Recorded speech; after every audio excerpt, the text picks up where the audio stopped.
Starting now.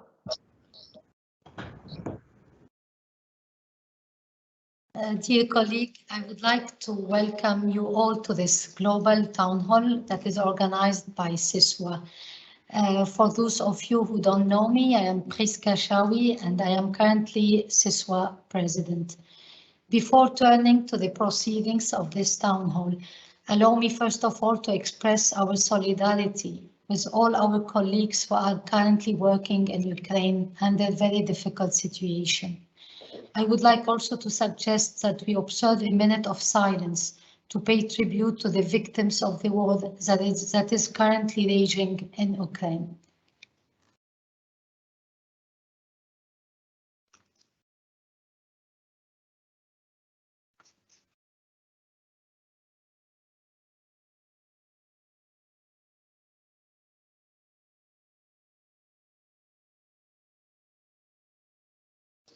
Thank you, colleagues, and I will turn now to the proceedings of this meeting. So why are we holding this global town hall about the pension fund investment policy? There are two main reasons, if I may say. The first one is due to the importance of the investment for the 210,000 beneficiary of the fund who are active staff members, retirees or survivors. All these beneficiaries need to know how the fund assets are being managed and where and how they are being invested and what are the plans for their future investment. Second, active participants and retirees and survivors have today concern on the environmental and social impact of their investment. They have also concern regarding the investment in derivatives. We have also a concern about a decision that has been taken recently by the Office of Investment Management, OIM, to outsource an additional 18% of our pension funds, which would bring external management to more than 36%. This decision has been shared with us by the representative of the Secretary General, Mr. Pedro Cuazo, as well as the Chief Investment Officer, Mr. Toro Shindo. And this was shared with us during a meeting that took place with the three federations recently. That's why we invited today to this town hall both Mr. Cuazo and Mr. Shindo to address this town hall so that staff are aware of what's going on. I would like to thank Mr. Cuazo for having accepted this invitation and also for his attachment to transparency of the management of the investment of the fund. In addition to Mr. Cuazo and his team, we have with us also an alternate to the representative of participant, Mr. Ian Richard, and we have also a former participant representative, Mr. Michel Rockcliffe, and Michel has been advising CCISUA regarding matters in relation to the pension fund since 2015. Please note that you can use the Slido that has been put in the chat to ask your question or put your comments.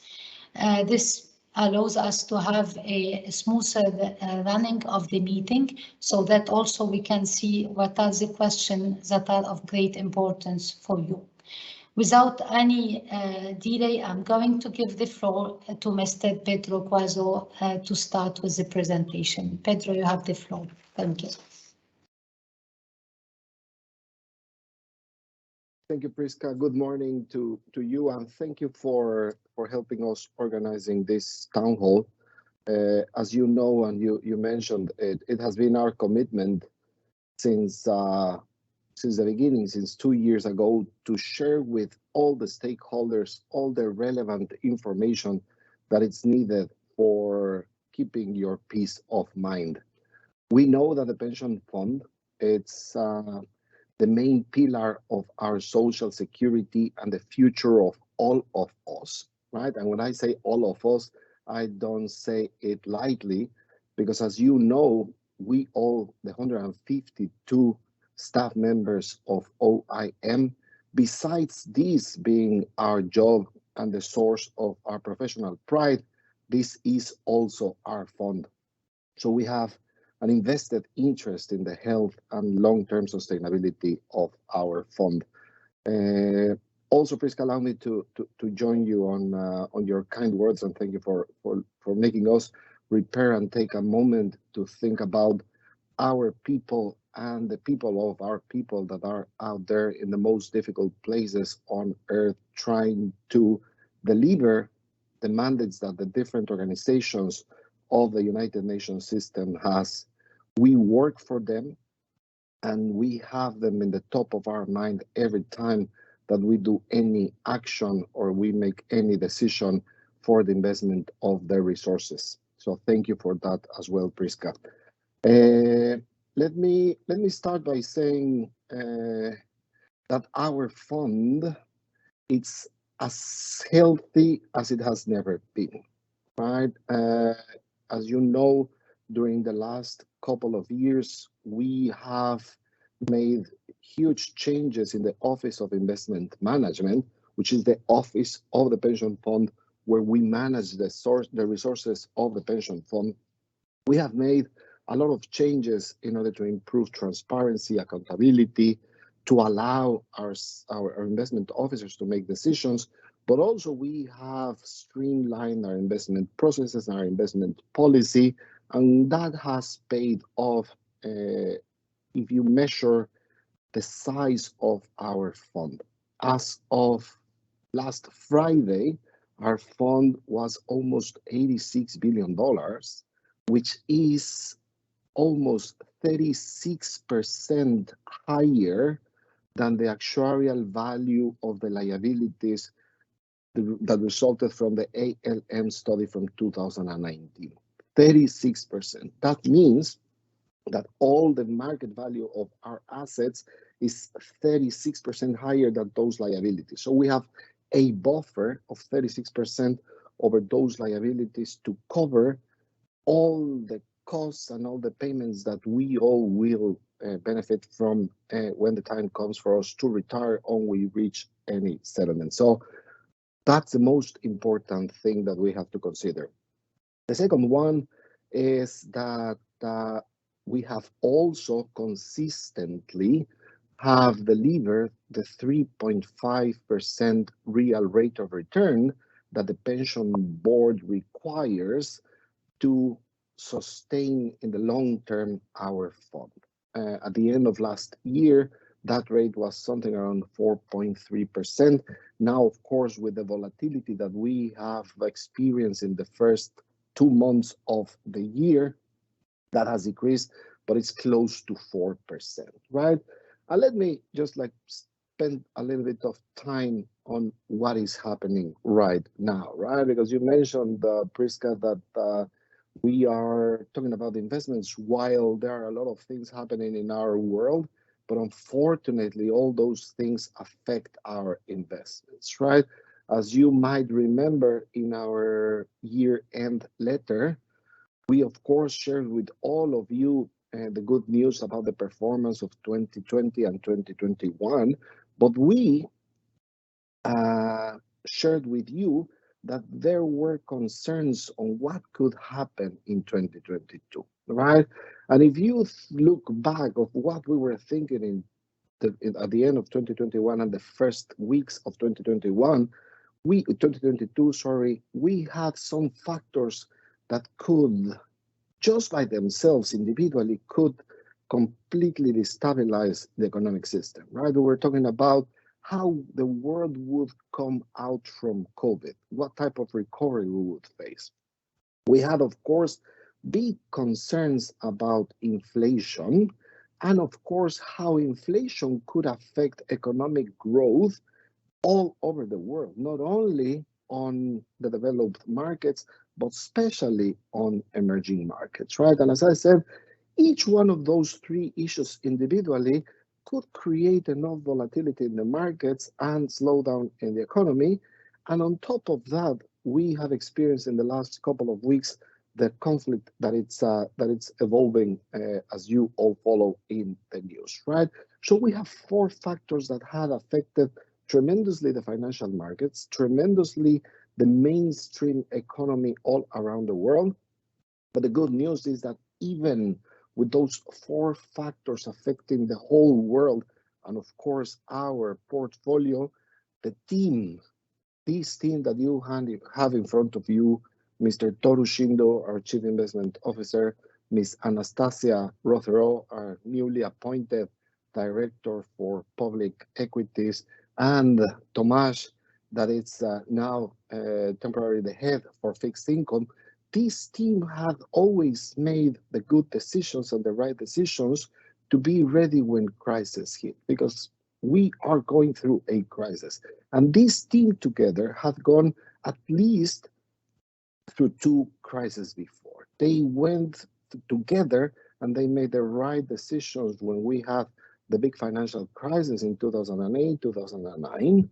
They were also here to advise me when I joined in the beginning of the crisis of COVID 2 years ago.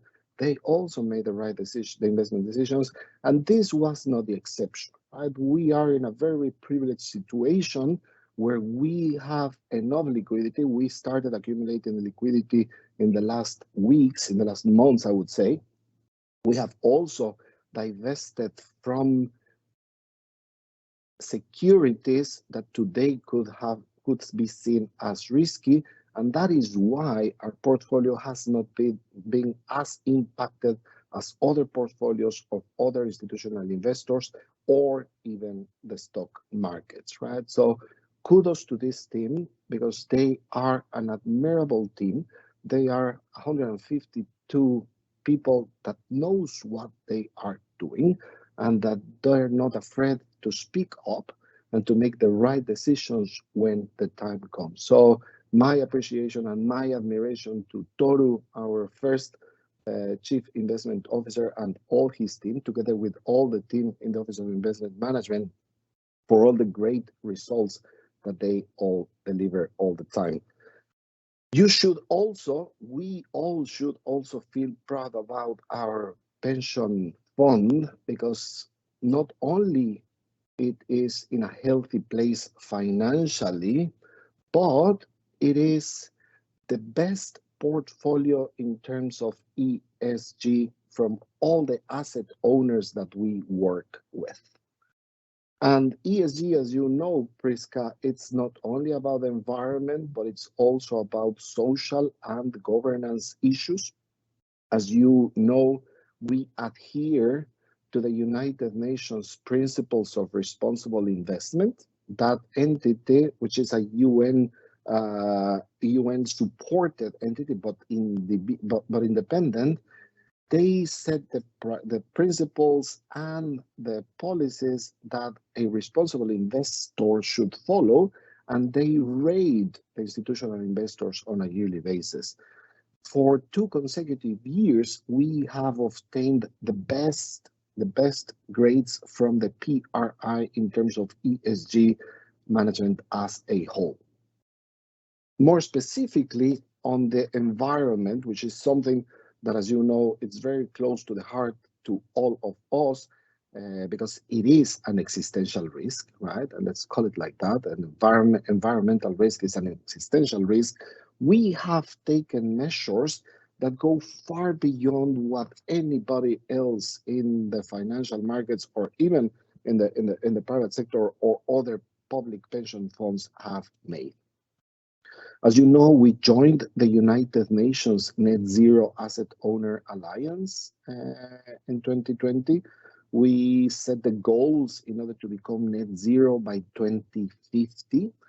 And for those of you that follow the announcements that we make from time to time, we have just, by the end of 2021, we reached the goal of decreasing the carbon emissions of our portfolio of 40% that we had for 2025. We achieved it in 2021. Then again, this was a major team effort that Toru led together with all the investment officers, but also supported from the risk management and the operations teams. And we feel very proud of it, and you should feel very proud of it, because we have managed to decrease 39% of the emissions of our portfolio in just 1 year. So that you can compare with other players. Other players are doing anything between 15 and 25%. We went, by 2025, we went 40% in the first year. And most importantly, we have done all this without sacrificing return for our portfolio, right? If you compare our return in 2021, which was the year that we divested from fossil fuels, we finally managed to go above our benchmark. For many, many years, we haven't been above our benchmark. And even with the divestment from fossil fuels and making these good decisions for our future existence, we have delivered our 3.5%. And for the first time in many years, we have been above the benchmark. So 2 reasons why you should feel proud of your pension fund, and you can talk about this. And of course, there are resources out there in our webpage where you can read all these details of what I am talking about. Of course, we are in a very solid situation. We are very responsible, and we have the best grades on ESG, and we have decarbonized our portfolio as nobody else has done, with good performance. But there's always space for improvement, right? And that is another thing that I have to give to this team, to our team in the Office of Investment Management. As you know, and we shared this openly with the Pension Fund Board last year, and with the General Assembly, and with the ACBQ, even though we're achieving the 3.5% real rate of return, up until last year, we were not meeting our benchmark. And the main explanation why we were not meeting a benchmark was because we were lagging behind on the fixed income portfolio, right? And that is why this team, the fixed income team, led by Toru, they sat back and they said, okay, given that we are moving to a new benchmark, given that we are moving to a new asset allocation that will pose new challenges to the team, what is the best way to manage this portfolio? And they worked on putting together this proposal that Toru, together with Tomasz, will give you some details about, but the information is public. As you mentioned, Priska, we shared with all of you the presentation that the fixed income team put together and presented to the Internal Investments Committee for endorsement. So full transparency, full visibility to all of you. What is it that they want to do? And they were humble enough to recognize that the best way to get to that transition is to use for a period of time, external managers to help us manage passively some of those portfolios. The most important thing to consider here is, as I mentioned in the beginning, the only goal of this temporary plan that the fixed income team put together is to improve the long-term sustainability of the fund. There's no hidden agenda. There's no other ulterior purposes. As I said, Toru has contributed 18 years to this pension fund. He has in his best interest to have the long-term sustainability of the fund. Anastasia has been here for 20 years. She has the best interest of the fund at heart. Tomasz has been here for, 15 years contributing to this fund. So he has the best interest in the fund, as each one of you. Me, myself, I have contributed to this fund for 12 years. And let me tell you something, Priska. No one of these 152 staff members that we have in the Office of Investment Management will let any of us, make any decision that doesn't go for the benefit of our fund. So let me start winding down to give the floor to Toru so that he can explain you a little bit of the proposal on fixed income. But let me just say something very important. We were lucky that last week we had pension fund board. And of course, we briefed the pension fund board on this issue of using external managers to manage part of the portfolio of the fixed income team. We got full support from them, but it was interesting, and this is something that you all have to recognize. Our office always adheres to the rules, regulations, and the policy, the investment policy that has been agreed with the board. In 2019, the board and the Office of Investment Management, this was before my time, the board and the Office of Investment Management agreed on the investment policy. And that investment policy clearly stated, or states still, that the Office of Investment Management can use external managers for the purpose that the team is doing it, but also the board endorsed that the OIM, the Office of Investment Management, can use derivatives for the purposes that Tomas made the business cases for and were presented last year. So when people say that we have kept in the dark the board when we talk about external managers or derivatives, that is not true, Priska. The board has endorsed the use of those tools, because let's remember, these are tools that the teams can use to improve the transaction costs of their portfolios, to improve performance or to reduce risk management. That's it. We're not going to invest in derivatives, right? The team, if they decide to do so, the teams will use those tools to decrease risk and to improve efficiency in the transactions that they perform. So everything is in order, Priska. We follow rules, regulations, and policies endorsed by the board since 2019.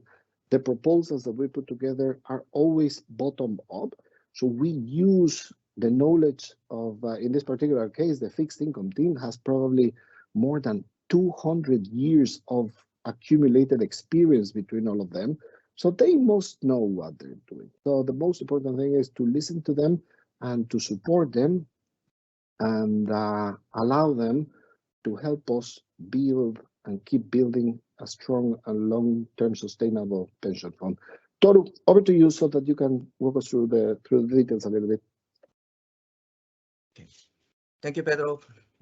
Good morning, colleagues, friends, and good morning, good afternoon, and good evening.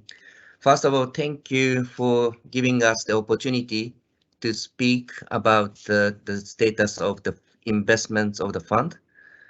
And my name is Toru Shindo, and I have been serving for the OIM for 18 years since 2004. I became the Chief Investment Officer in June last year. Since then, I reviewed the entire investment team. My goal is to achieve the investment return target as securely as possible by meeting all of the investment criteria, which is safety, profitability, liquidity, and compatibility. To start with, I just want to clarify a basic principle in using external advisors. There are no plans to outsource in place of internal resources, nor downsizing OIM. It is opposite. We have just increased the team from 125 to 152 staff just in the last year. The value of the assets of the fund has significantly increased from $71 billion at the end of 2019 to over $90 billion at the end of 2021. And now it's 86 billion given the extremely volatile markets. The fund has worked with external partners in areas where the OIM has limited resources and where we want to run and build capacity, such as private investments and public markets for multiple decades. We are very happy with the services of external partners because they have been contributing significantly to the fund performance and has helped OIM in bringing in the best practice in the industry. Today, the amount we are using external partners represents 18% of the portfolio. This figure is expected to increase because the fund is continuously growing and seeking further diversification to investment in some strategies where we don't have yet developed the internal capacity. The OIM is responsible for managing the investment of assets for the fund to achieve the investment return target and then ensure the sustainability of the fund regardless through internal management or with the support of external partners. Currently, we are planning to increase the use of external managers in the area of fixed income in around 18% of the total fund. This is additional 80%. And I understand that this is the source of some of the concerns from the colleagues. This has been discussed intensively within the OIM in the last several months with the internal team and the internal investments committee. This is necessary from the operational and the tactical aspects in seeking the safety and the profitability for the fund. Let me explain our thinking on this. The first, the use of external managers is under consideration in the context of the transition to the new benchmark. The OIM conducted asset management study meeting the COVID crisis because we want to make sure our fund target is to achieve our investment return target in the long term. And we reviewed everything, including asset allocation and also the benchmark for each asset classes. This strategic asset allocation through the asset management study was approved last year, endorsed by the investments committee and asset management liability management committee of the pension board and the committee of actuaries. This is all about enhancing the risk-adjusted return, ensuring the sustainability of the fund. We are currently preparing very hard for the implementation, and it will be officially launched on 1st of June this year. Fixed income is challenging with very low yield and high inflation environment, and the benchmark was revised, and now investment universe was broadened by including sectors where the OIM has limited resources, which represents approximately 30% of the benchmark. We should not limit the investment due to the internal resources. We will end up suboptimal investment return and jeopardize the sustainability of the fund in the long term. Secondly, this is a stopgap for operational safety. The fixed income team has transitioned over the years from a generalist approach to a specialist approach. However, it is still in the progress in building the team. One of the most critical issues I observed as CIO is that the portfolio is currently managed by one-person team. The OIM is working hard in building a team as soon as possible, but it takes time. Also, please note that Director of Fixed Income just announced her resignation, and we will start the selection process. Finally, this is a tactical strategy addressing the appropriate level of risk-taking. Prudent approach is that when we don't have strong conviction, reduce risks. We have many unknown factors. We have underperformed in the last 15 years for the fixed income portfolio. We have a new benchmark, we have a new team, we have a new process and a new tools. The passive strategy is the best in reducing the tracking risks. The passive strategy for the fixed income is complex with a benchmark of over 10,000 securities. Internal team has no experience and limited capacity for this. It is more effective in terms of risk management, safety, timeliness, and also cost by using external managers. This is just to stop bleeding until the internal resources were built and stabilized for marginal annual cost of around 0.01% of the portfolio managed by external partners. This is a very low cost to close to the 0.5% historical gap in the performance of the fixed income portfolio. The fixed income team will continuously manage the portfolio internally and actively. We just need to reduce the risks temporarily by reducing the active components of the portfolio, given the environment with many new elements, namely benchmark and team, process, and tools. Maybe I'm gonna pause here. I'm pretty sure I have a lot of questions, so over to Priska. Thank you. Let me just share something, Toru, as to close and emphasize on the points that you made, so that everybody to make like a recap of things. As you mentioned, Toru, there will be no outsourcing of our fund. Some portfolios will only temporarily be managed by external managers. And as you mentioned, these portfolios will come back when we can outperform, right? And you have a clear delineation on how that will happen. And as you mentioned in the beginning, no posts will be abolished.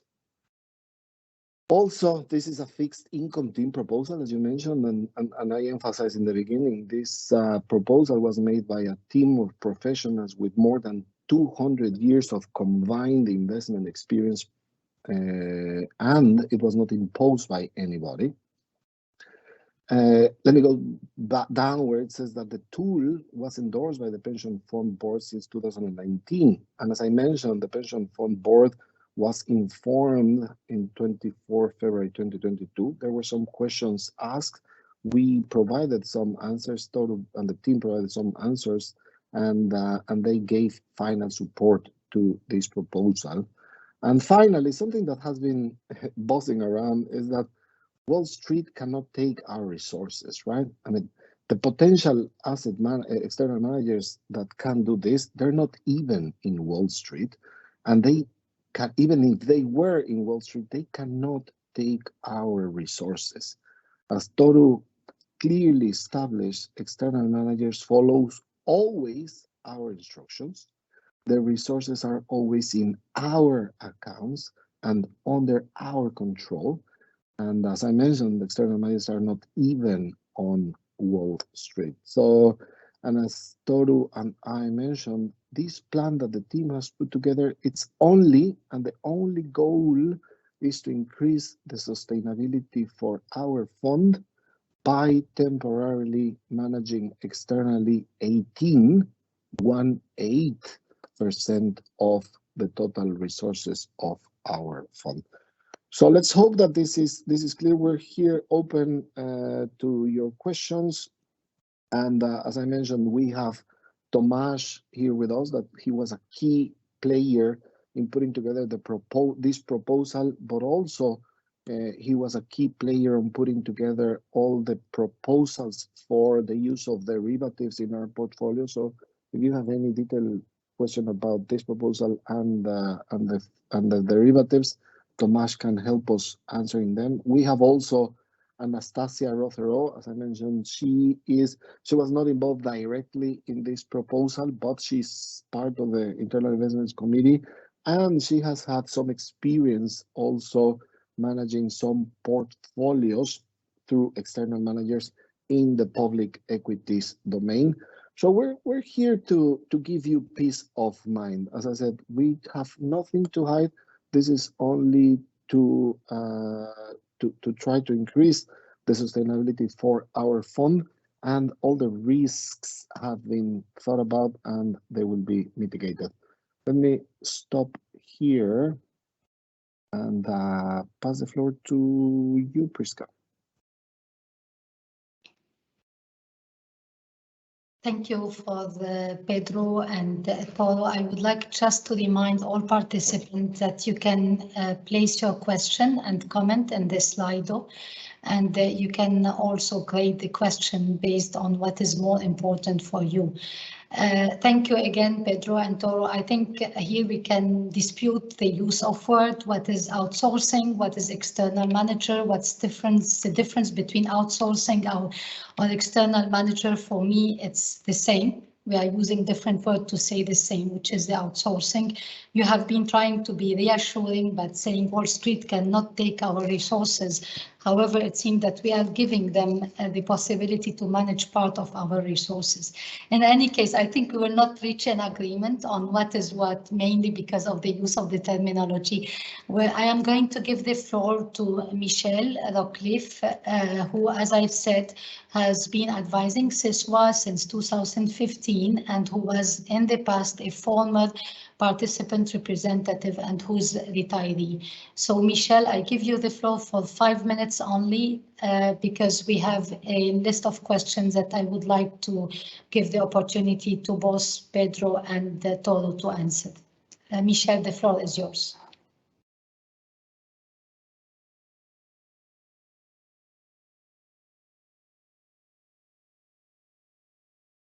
You are muted, Michelle.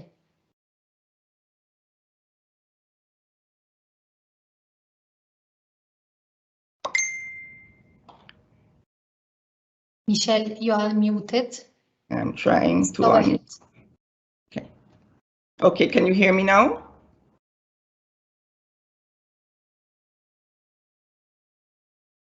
Are you hearing me now? Yes. Yes. Okay, good. Okay, so good afternoon. Thank you, Prisca. Greetings, fellow beneficiaries. I'm happy to be here playing my old role as advisor to CCISUA on pension matters. I have a unique perspective, having worked in the fund for 20 years, been a staff representative for 7 years from 2014, and a member of the pension board from 2017 to 2021. As staff representative, I was intimately involved with the Office of Investment Management's HR issues and was also a member of the pension board's budget working group for 2021 and 2022. There was never any mention of this outsourcing plan, and so it came as a surprise to hear about it 4 months after the budget deliberations. To the contrary, there had been a request for 31 more posts for OIM, all approved by the General Assembly. Next slide, first slide, please. Okay, so in an effort to check whether externalization had been discussed at the board last July, since my term was up before the meeting, I recently searched the pension board report and found Annex 5 in a response to ACABQ recommendations, reference to a study that supported OIM's assertion that, as is evident, managing each portfolio internally makes the fund more efficient than its peers that manage externally. As a member of the budget working group last June, I had requested the CEM benchmarking report, which was a cost effectiveness and organizational design analysis of our investment operations and governance. After much resistance, a summary report was provided to the working group. These were some of the conclusions from the CEM study. Next slide, please. Next slide. Your total investment cost of 26.9 basis points was below the benchmark of 27.2 basis points and the peer median of 43.1 basis points. 2, your decision to implement public assets internally saved you over $200 million in 2019 as compared to implementing externally. 3, your internal investment costs were lower than peers in every asset class. The study concluded, however, that most of the savings were offset because of OIM's implementation style. Next slide, please. The definition of implementation style was given as OIM's decisions about how much of what to invest in, otherwise known as the Strategic Asset Allocation, or SAA, and whether to use active or passive management. The study confirmed that our peers engage in about 15.5% internal passive management, while OIM does no passive management internally, only active. It also indicated that this was a lost opportunity for our fund. The question is, why would we double our outsourcing for passive management of $17 billion and pay Wall Street over $3 million more per year to use tools such as Bloomberg and MSCI risk metrics, which are already paid for and OIM can easily use for passive management at no extra cost? I think I've heard it's a matter of pressing some buttons. Seeing the headers, I had been privy to the presentation shared with you with unions last week, and I received it from a couple of people.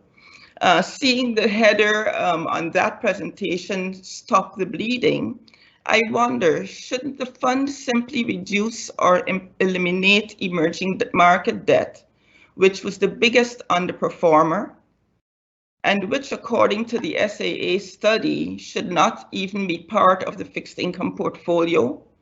Why not reduce mortgage-backed securities, which also contribute to the fixed income underperformance over the last 3 years?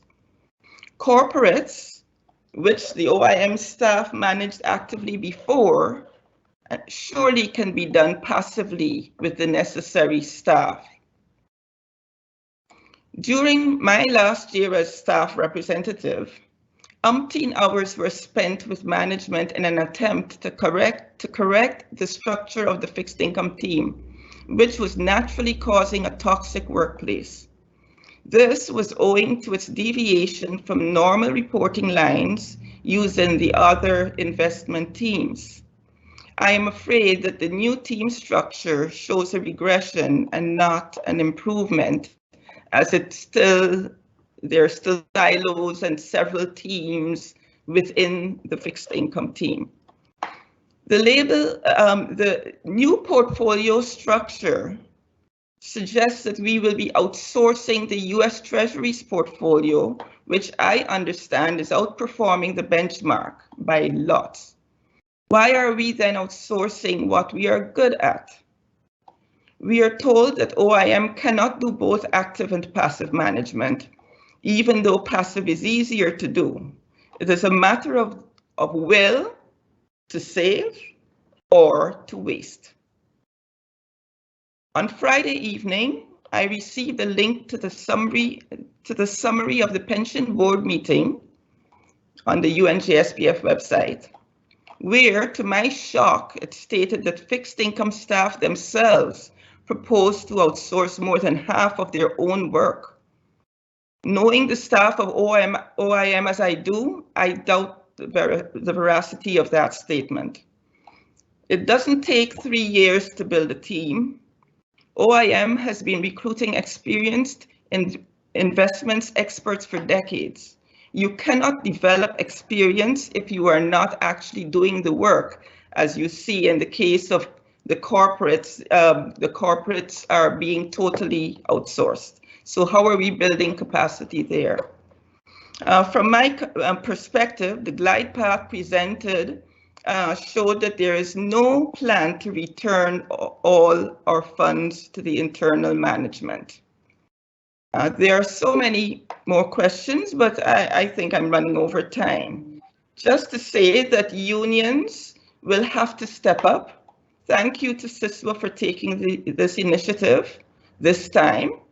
In 2007, it was New York Staff Union which stopped the attempt to outsource 25% of our fund by the RSG, by that RSG. And in 2014, the New York and Geneva unions stepped up when the CEO tried to externalize the pension secretariat. I hope the Secretary General as fiduciary will be prudent with our fund and will study the impact on performance of the investment policy constraints over the last 15 years. Did the team really underperform when these are considered? Did the team really underperform when these are considered? Will the other actual proposals from the fixed income team be considered, starting with zero outsourcing? Please listen to the voices of beneficiaries of the fund and prevent the unnecessary and expensive outsourcing of our investments to external managers on Wall Street.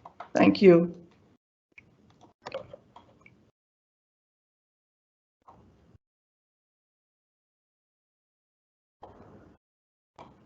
Thank you, Michelle. I've seen that there are almost 52 questions and we have 40 minutes that are remaining.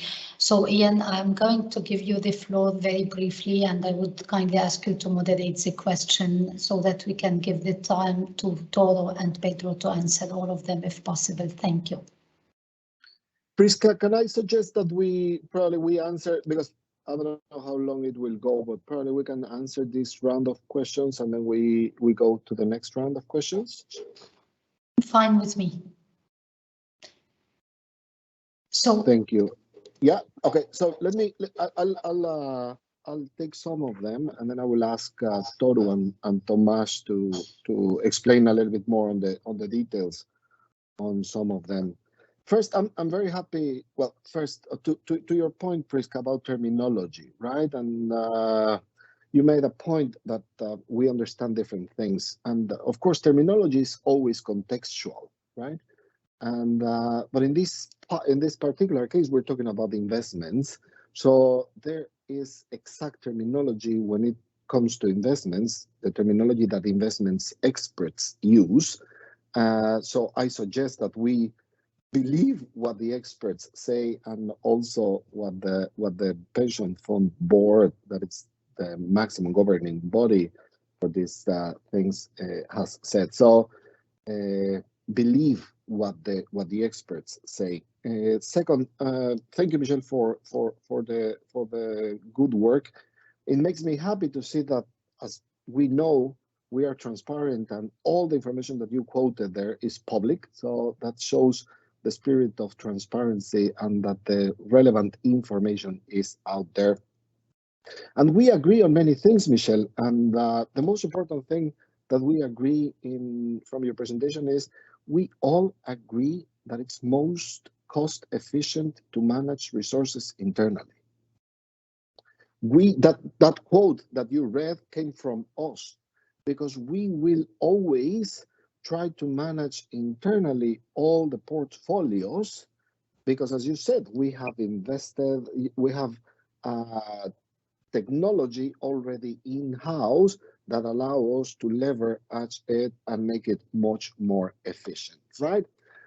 To a certain point, whenever we cannot do something, whenever we don't have the resources, whenever we don't have the proper training, whenever we don't have the proper ability, we will decide, as we have always done for decades and decades, to use external managers to create that technology and bring those resources internally.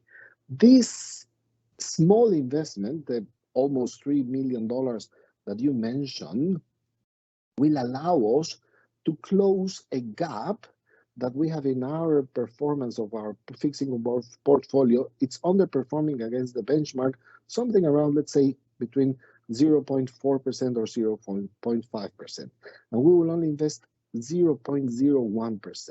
So by investing 0.1%, we will get a return almost immediately of 0.4%. So it's almost 40 times. Anybody can understand that, right? Anybody can understand that, this is small amount of money for a portfolio of $86 billion, an investment of $3 million, in order to get 40 times more that money. That is why it's clear to us and it's clear to the pension fund board that the budgetary and financial implications of this measure are positive. So that is why we have a glide path to bring in the resources that we would manage more efficiently in-house as long as we perform. On your questions, I think that I will let the experts talk more about the specific portfolios and why passive at this point in time is not possible in the fund. So I'll pass the floor to you, Toru and Tomasz, and also I would like to once again assert on you that this is a proposal that was endorsed by the whole OIM, by the whole Office of Investment Management. Of course, when it comes to investments, we all have different views, but this is the agreed best proposal for the whole Office of Investment Management endorsed by everybody. So Tomasz, Toru, over to you.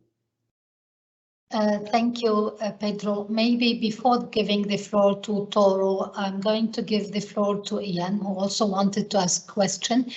And Ian, in view of the time, since we have only 30 minutes remaining, I would appreciate if you start also asking some question in addition to the question you will put so that we can be able to get all the answers.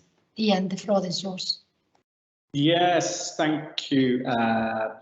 Thank you, Prisca, and thank you, Pedro and Toru and Michelle as well for speaking today. So just to introduce myself, I'm Ian Richards. I am involved with the board of the pension fund, and I was also at the board meeting which took place last week. So following pension fund, either through the board, being on board, or through other means over the last few years, and investments is obviously an issue that keeps coming up. Staff are very interested in how their money is invested and where their money is invested. So we'll just start with this externalization outsourcing issue, because I think it's got a lot of interest. There's a lot of people talking about it, particularly on staff social media channels. And I think many of the colleagues who are joining today are very interested in this issue. Now, a number of things have been brought up today. One is that this issue was raised originally by CCISUA, which is the staff union federation of a lot of the unions in the UN Common System. And they wrote a letter and they asked Pedro to bring this issue to the board, which he did last week. So it wasn't that this was proposed to the board, it was requested to be brought to the board by CCISUA, and it allowed, therefore, because of CCISUA, for the board to be able to discuss this very important issue. A lot of questions were raised in the board meeting. So if you go on the fund website, it makes it look like it was an easy issue, but in fact, there were a lot of questions that were asked. I think a lot of concerns were raised. According to what was being presented, what we're seeing is that 50% of the fixed income portfolio will be outsourced without replacing internal resources, but outsourced in addition to the staff who are being recruited to OIM at the moment. It will start at 50% and it could go either down to 25% over a period of 3 years, if I'm correct, or it could go up to 75% of outsourcing over a period of 3 years. So this brings up the next question, and which some of the board are asking is this a temporary fix as new staff are recruited, onboarded and so forth, which should only take a few months, or is this part of a trend of the OIM wanting to hand over the management of some of the fund to external companies for whatever reasons they may be? I think Pedro has named quite a few. We understand that this will what's being outsourced now will basically go into the equivalent of what's like an exchange tracker fund. It's going to track an index, so it's not trying to look for other types of investments, it's to follow the investments that are in the benchmark and more or less mirror exactly what it does, whether it goes up or down. But obviously it does bring a number of questions. One is, and Pedro, you're right, that the board has in the past said you can use external advisors, but the understanding, I think, of many board members was that this was particularly for specialized things, areas where the fund didn't have expertise, new areas of investment, particularly as we go into private investments and so forth, rather than more broad fixed income investments, which just for knowledge of all those who are watching, fixed income has a lot to do with bonds, treasury bills, and so forth. So I think there's perhaps different interpretations of what the board has authorized in the past, but obviously there are a lot of questions, and I think many staff are asking if the intention is to move to a greater share of outsourcing, which could be up to 75% of the fixed income portfolio, the fund's biggest portfolio, over a period of 3 years. Perhaps there just needs to be a discussion about that, and to say, to be upfront and say, what is it that the fund wants to do? Does it want to keep things internal? Does it want to go external? In which case, I think a lot of staff have a lot of questions that they would like to ask about that issue. And I think it's important to have an open debate. Now, with regards to, and I'll just bear in mind that in 2008, there was a proposal to go outside for the North American portfolio. There was a lot of questions raised about that at the time. I think there was a lot of staff campaign very hard, and that was reversed. So I just wanted to flag that up. Now, with regards to ESG investing, environmental, social, and governance. So this is something that concerns colleagues a lot, because obviously when you work for the UN, you have certain values which you want to see reflected in how your pension fund is invested. So this is one of the areas we've been getting the most questions from staff over the last few years. Now, within the board, we've been pushing this agenda. I don't think everyone on the board necessarily subscribes to it, but it's something I think that people are coming round to. Particularly, I think but we have to bear in mind a certain number of points. I think it's not something that is easy to define, and it's not something necessarily that we're getting full transparency on either. Over the years, there's been, I think, reluctance from Pedro's predecessors to tackle this issue, to be open about what the fund is doing. So now we're starting to see more messaging about this, but I think staff would still appreciate more transparency about where exactly our investments are put. There are many public pension funds which are completely transparent about their investments, but the pension fund does withhold a lot of information, and I think there's a lot more that could be on the website there. So colleagues may be asking about that. We also need to understand what is sustainable investing. The UN recently did a report that sustainable funds cover anything from 3 to 30 trillion of market assets. So it shows that there's a big labeling issue. And I think there's a certain degree of cynicism that has come up around this issue. What does sustainability really mean? Are banks relabeling funds as sustainable just so that they can get more investment? And does that mean when we say we're sustainable investing, are we really sustainable investing? The other issue is, I think there's a lot of questions about how easy is the transition. I think it's going to be tricky. There's certain cost transitioning, because obviously a lot of sustainable investments, true sustainable investments, are about investing in the future, investing in green energy and so forth. With interest rates going up, that's all going to change. But obviously there's also an even bigger cost in staying in fossil fuels over the longer term.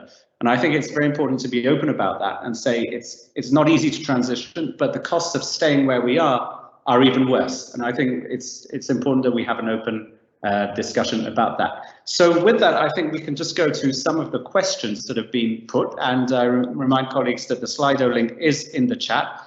And perhaps we'll start with the first couple of questions. So we're being asked, which Wall Street companies will be managing our funds? How much do we currently spend on external managers? So perhaps instead of Wall Street companies, we can look what are the financial institutions that will be contracted to do this. That's on the investment side. We've also asked, why wasn't the board consulted? And also, are there any direct or indirect investment in fossil fuels companies? Where can we see the exact assets that the fund invests in? So perhaps we can start with those three questions. And let me know, Pedro, who is going to start with that.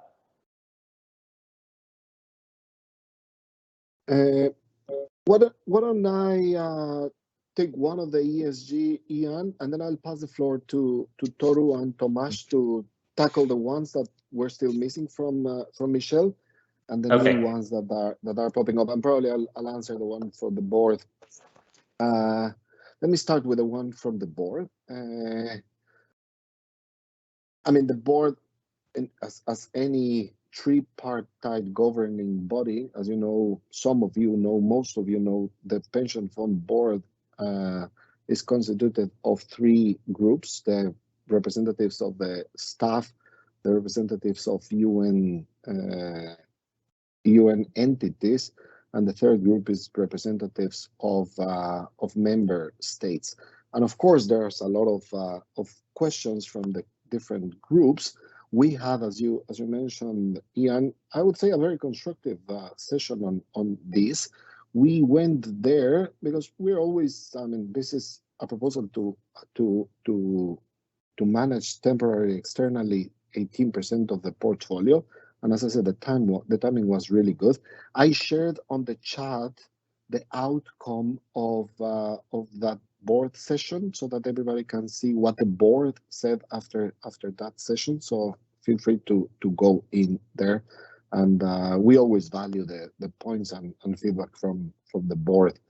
In terms of PRI, the ESG, Ian, you're absolutely right. It's still something that is maturing in the market, right? There's still different definitions, different methodologies, and all that. That is why we always adhere to UN supported definitions and UN supported organizations. That is why we always adhere to the definitions, policies, and principles of the United Nations Principles of Responsible Investment and to the United Nations Net Zero Asset Owner Alliance when it comes to environment. I think that's it from my side. Toru, Tomasz, over to you. And Pedro, on the ESG, there was a question about whether you're going to publish who you're investing in and if they're certified or not. I didn't get the last part. If we're going to publish. So the question, the question we're getting is, are you going to publish all the companies that the fund is investing in, or the sustainability funds, and what kind of certification these funds have to show that they're certified, to show that they're sustainable? So I think there's demands for transparency.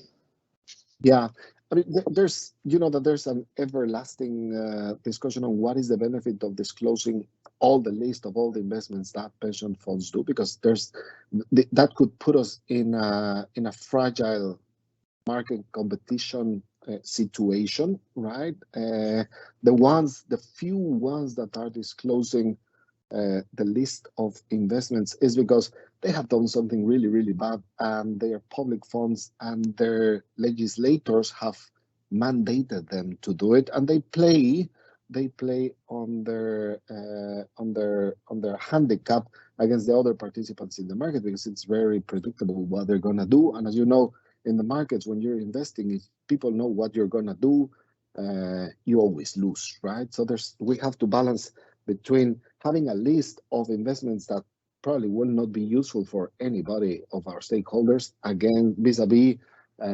sacrificing returns. But that's something that we can really explore.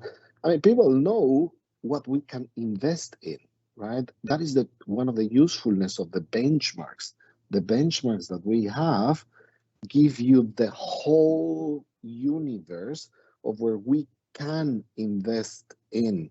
So that's something that will be probably interesting to explore, right? We can think about disclosing what the benchmarks include and what restrictions we put on the benchmarks on that side, and that would be probably useful information for academics, researchers, and whoever feels curious about this, because believe me, Ian, it's thousands and thousands and thousands of records that are there that I don't think that any of our stakeholders will make any extensive use of it. Toru, Tomasz? Okay, Yes, thank you, Pedro. First of all, I joined OIM in 2004 again, so I know very much about the previous discussion about outsourcing. It was in 2006, I guess, and I was strongly against it, and probably I'm the most, aggressively against it with that plan. So because at that time the justification for outsourcing was very weak, right? But let me clarify my position at the time. And to respond to Michelle, thank you for your questions. And I totally agree with you. The most cost-effective way in managing the fund is internal, and I fully agree with that. So we are on the same page. And for the internal passive, this is the first thing we thought about internally with the fixed income team. Probably it is a little bit difficult to understand, but the passive management never be easy. And particularly for fixed income, it's a bit different from equity. Equity market, we have relatively less in universe. We have something around 3,000 securities in our benchmark, and all of the securities traded in exchange. So we can have a program, we can buy everything in the market very easily, right? So doing passive for equity is relatively easy, but fixed income, it's not easy because we have 10,000 securities in the benchmark, and all of the securities is traded through the over the counter. This is not automated buying, and we need more rebalancing. And this is more labor intensive, and we have big infrastructure, big computer, big engineer, and so we need a program, right? So doing internal passive is not easy. That's a kind of a conclusion after discussed with our internal team, right? So yes, and you talked about the internal portfolio, emerging market debt, U.S. Treasuries, and the corporate. We have a relatively less track record. Those are only 2 years performance track record. Yes, in last 2 years, U.S. Treasury outperformed. I agree with that. And also Tomasz, I give credit to Tomasz. He's leading a U.S. Treasury portfolio, right? But in the future, going forward, our plan is to have strengthened governance strategy, the governance mechanism. As I mentioned, currently operationally it's not sustainable because each sub-portfolio like US Treasury, emerging market debt, or mortgage-backed securities, they are managed by one-person team.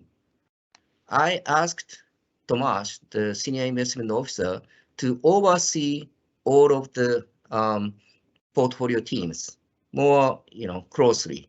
So in that case, Tomasz needs to spend more time, not just the US Treasury, more time to oversee emerging market debt, more time to oversee mortgage-backed securities, and also he's gonna be responsible for the sector allocation among US Treasury, corporate, MBS. He has a big responsibility, and this is a little bit different from the previous time, right? So in that case, we don't know how much the team can perform going forward. We have a new team, new governance structure, and a new benchmark, new tools, everything's new. So that's why we are saying that the temporary use for passive management is prudent and safer and more profitable. That's what we are thinking about it, right? So yeah, thank you. right. Sorry to interrupt you because we have only 15 minutes remaining. Can I go through the some of the remaining question? Sure. If this is fine with you. So I see that one of the question also who and why approved the outsourcing, and also how much we will give to each external manager. What percentage of company are SRI certified? what percentage of investment is currently managed externally? And where is the segregation of duties in OIM? Doesn't the LSG play any part in the policy? How are policy decisions made? So I let you answer this set of questions in 3-4 minutes to move to the next one, please. For staff who are asking if this meeting is recorded, yes, it's recorded. And some of you ask if we can send the question to Pedro and his team. This will be done, and we will get the answer in writing, and then we will send them all in a communication to all staff. So Toro, please, or Pedro, who would like to answer? Because I think the question for both of you, I will start with Pedro. And wait, I think we have a couple more questions because I think several of those sort of overlap each other. But we're also being asked, if we go outsourcing, how are you going to ensure ESG considerations? How are you going to ensure human rights considerations as well? So we have some questions about that too. So Pedro. Yeah, let me start with the policy one and with this one, Ian. As you know, last year, no, 2 years ago in 2020, when I arrived, at the same time that I arrived, we got the results from the OIOS audit on internal investment governance. And one of the questions that OIOS raised was, what was the role of the RSG vis-a-vis the role of the, at that time it was called the Director of Investments, right? And they recommended to clarify the roles, and they clearly recommended, and it was accepted by the Office of Investment Management, to define the role of the RSG as the policy setter in terms of investment mechanisms. So in practical terms, what the RSG decides is what we're going to be investing in from a strategic perspective, right? The final outcome of my work is the strategic asset allocation and the definition of benchmarks, for which I rely, of course, in the asset and liability management studies that are carried out every 4 years. But in this particular case, given the changing circumstances that we had last year, we did an interim asset allocation study that Toru helped me doing. So I established, in consultation with the investments committee, and of course listening to the suggestions and comments from the board, the investment policy, which is the strategic asset allocation, the benchmarks, and the mechanisms that we can use. And those all are reflected, as I mentioned in my initial intervention, in the investment policy statement. That is a document that says the policy which I am responsible for. And then the teams, the chief investment officer, together with each one of the teams, public equities, fixed income, private markets, they decide on how they invest their resources in, right? Of course, they always have the overlay of ESG, but they decide if they buy this security or that other security, or if they invest in this fund or in that fund. Of course, always having consultation, internal consultation in the internal committees that I am not part of. The decisions on how to invest the resources is the CIO together with the directors and the senior investment officers. Of course, that doesn't mean that I don't have the fiduciary responsibility to make decisions, right? But the fiduciary responsibility is sub-delegated also to the chief investment officer and to the other senior investment officers and the directors in order to invest wisely the resources of the fund. So that is why we always say that this proposal, it is a bottom-up proposal, because it is the team, it's an operational, it is a tactical decision that the teams are making on how they want to invest their resources using all the tools, because again, external managers or external advisors are just a tool that all the senior investment officers have at their hands in order to best invest the resources of the fund. Just to finish, Ian, and I mentioned it, the ESG and environment overlay applies to all our investments. It doesn't matter if we do it internally or through fund managers or through external managers. All our investments follow the same approach to ESG that we have established as a policy for the whole Office of Investment Management. So we don't have different treatments if we manage it externally or internally. Everything, internally or externally, follows the same criteria and the same policy of flexibility, of profitability, convertibility, liquidity, and ESG criteria as well. Toru and Tomasz. Yes, thank you, Pedro. So with regards to the funds to invest, I mean the external managers. First of all, we have not decided this plan yet. This plan was discussed and endorsed by internal investment committee only the week before, and we are presenting this plan to investment committee on 10th of March, right? So this is still not officially approved yet. So, and we don't have any specific names which manager to use for this fixed income part. But for the fund as a whole, we are having external partners for about 18% of the assets. And particularly this is for the private markets such as private equities, real estate, and infrastructure. In total, we have more than 200 funds in this area. On top of it, and we have a public equity small cap fund, about 9 small cap funds. So we are, adding a little bit more, maybe 3 external manager by diversifying the assets to avoid any concentration risks. So, but we are conducting due diligence very carefully through the panel, and all of the section of the OIM is involved. So still in progress. So I cannot talk anything further details for this one. So let me stop here. I'm not sure which one I'm missing.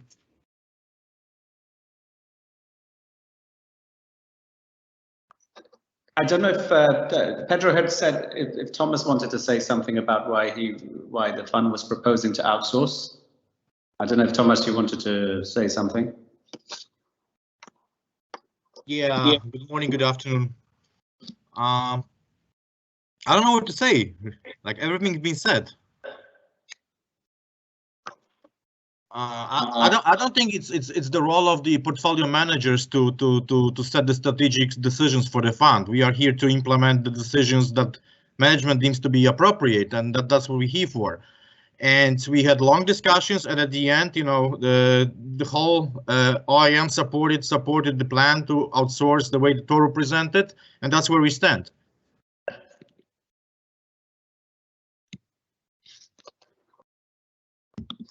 Ian, we will go for another round of question because we will have to conclude in less than 10 minutes. So please, Ian, if you can summarize the question to Pedro and Toru. Thank you. Yes, thank you. So we're looking at the questions. So we have, I think it's, I'm just going from the top here. We have a board member saying that they were not consulted. Elizabeth is saying the board was not consulted. So asking a question about that. Then we're asking, are there any direct or indirect investments in fossil fuel companies? I don't think we got a clear answer on that one. So it would be great if we could get an answer on that. Then another one, did the SG approve the outsourcing? So did Secretary General Antonio Guterres approve the outsourcing? And what happens if Wall Street loses our assets if they make bad investments? So perhaps we can go through those questions. Thank you. Who would like to start with that?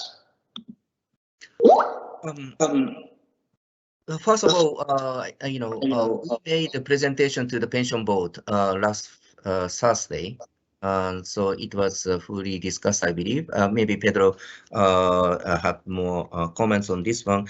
With regard to the investment in fossil fuels, as we made a public announcement, we divested fossil fuels exposure from our fund, and this is for public equity. And also we are implementing this strategy for private markets. So it takes a little bit time for private markets, but we are applying all of the same restriction to all of the, investments, as Pedro mentioned, regardless of internal or external, right? So yes, I think I stop here. Thank you. Let me add a little bit, just to corroborate what Toru said. No, let's be very clear. The board was briefed, and the board was supportive of this proposal. On the fossil fuels, and we have to understand something. As Toru said, we have divested most of our holdings related to fossil fuels in the public markets, especially. Private markets takes more time because, as you know, they're not liquid markets.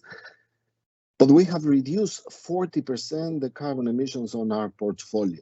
And these are and I'm sure that we will have in the call a lot of experts on environment, right? This 40% was the easiest part, right? Because divesting from entities that are in the fossil fuels industry, it's the easiest part, and that is where you achieve the largest chunk of decrease. The problem will be more challenging, will be the additional 60% that we will have to decrease to get to net zero, because the 60% is distributed in all the entities that we are investing in.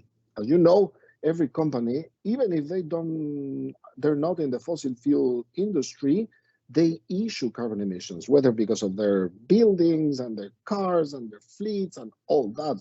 So what we have to do now, which will be a monumental task, is to engage with all these companies that we invest in so that they become net zero. Because if those companies, all the entities that we invest in, companies and governments, if those companies and governments do not transition to net zero in the next years, we will not be able to achieve net zero.